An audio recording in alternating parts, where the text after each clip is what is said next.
Good day, mate. I'm going to discuss a game I just played against an opponent, which is mortezajamali.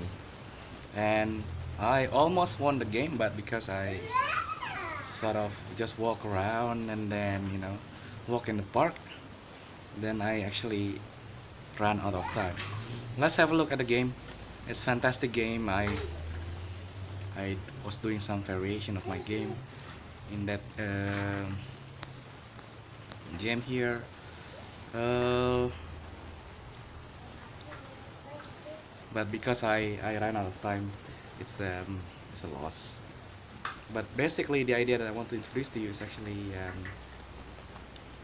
to be flexible with your opening or that sort of thing, and you can sort of win the game even though you you um, you're not really familiar with the concept. But every time I'm playing chess, it's just I always try to think what is the next best move. So that's the idea of chess that I know. So e4 and then e6, d4, c5,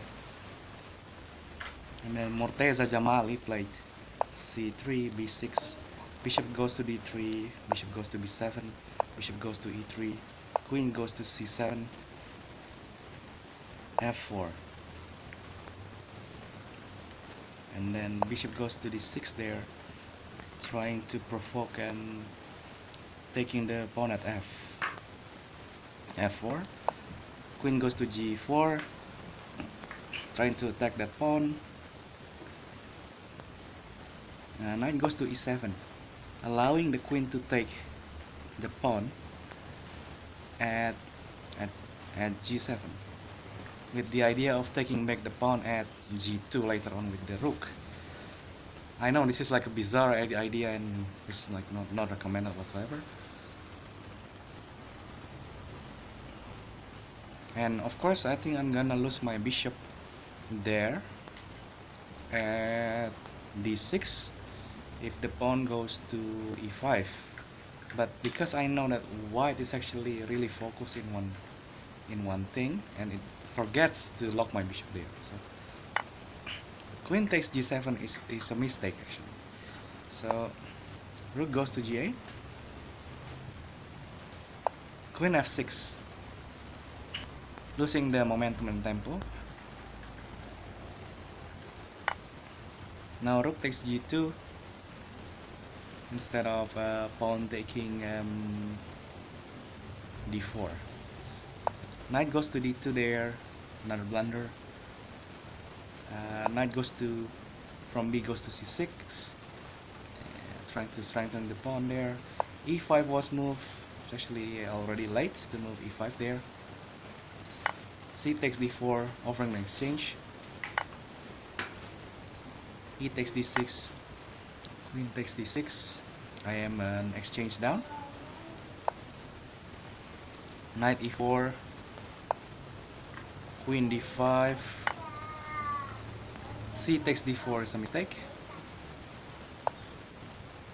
I castle queen side.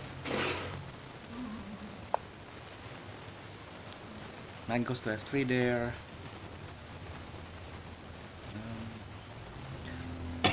It's actually recommended for the rook to go to c1 there, but it's just not moving there because it's got a wrong focus.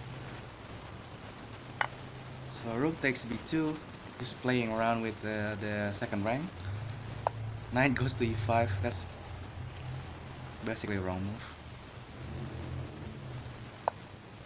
Knight goes to e5, f5, trying to annoy the hell out of bishop. Knight takes c6.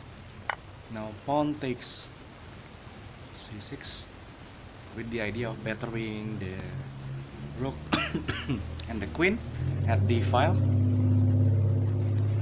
Bishop goes to c1. Queen a5 check.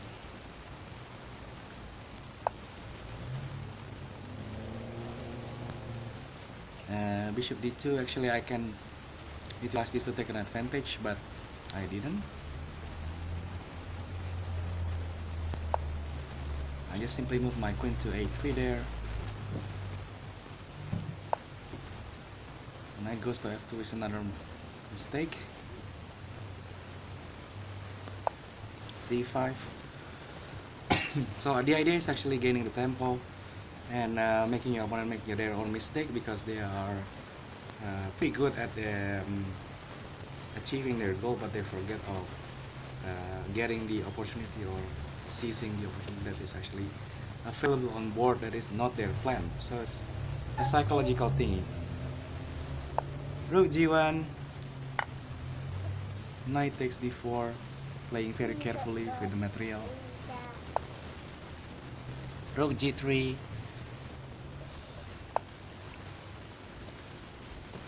knight f3 check, rook takes f3, bishop takes f3, and then bishop c1 is actually another blunder. I simply can get an advantage by doing a check, such as queen b4 and then king f1.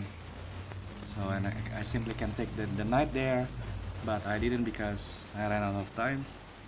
Basically, I walk in the park for approximately 10 minutes, so I'm left with 5 minutes, and the internet connection is actually, I don't know if it's good or bad. So thank you so much for watching this game. It's an interesting game because I was down by 1 or 2 pounds or 3 pounds, but then I'm catching back up. See ya. How do you stop this thing?